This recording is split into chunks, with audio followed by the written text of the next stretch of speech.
Ben, écoutez, je vais être très franche avec vous, c'est l'objectif. D'abord, moi, je défends la laïcité depuis toujours, je suis laïque, et j'ai vraiment mis un point d'honneur dans mon programme, mais aussi dans mon action au Parlement. On peut vérifier mes interventions depuis 15 ans au fédéral.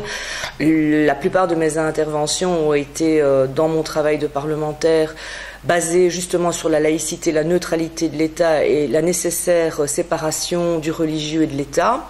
Je vais y revenir.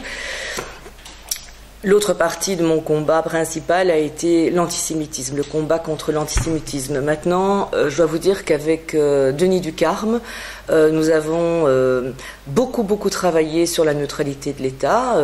Nous avons déposé une résolution récemment concernant la persécution des chrétiens au Moyen-Orient. C'est un problème qui nous concerne tous, laïcs aussi, parce qu'on ne peut pas admettre ce genre de choses.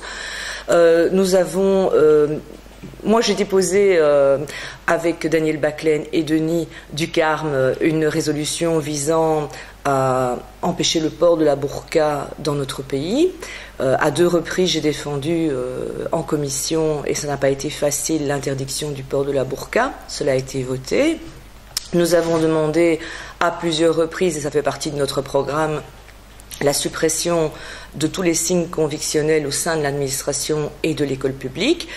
Et aujourd'hui, eh bien, quand nous arrivons avec ce genre de choses en commission au Parlement, il y a peu de partis qui sont enclins à nous soutenir. Alors, aux élections, tout le monde parle du même thème, neutralité de l'État, laïcité de l'État, et au moment où les élections se terminent et qu'on arrive en commission, c'est fini.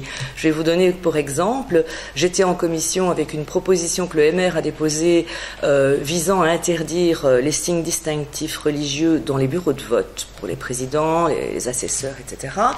Eh bien, au moment où je suis arrivée avec ce point et que j'ai défendu avec beaucoup de ferveur, eh bien, les socialistes ne nous ont pas suivis, le CDH ne nous a pas suivis, et même le VLD, qui est le parti frère en Flandre du MR, ne nous a pas soutenus.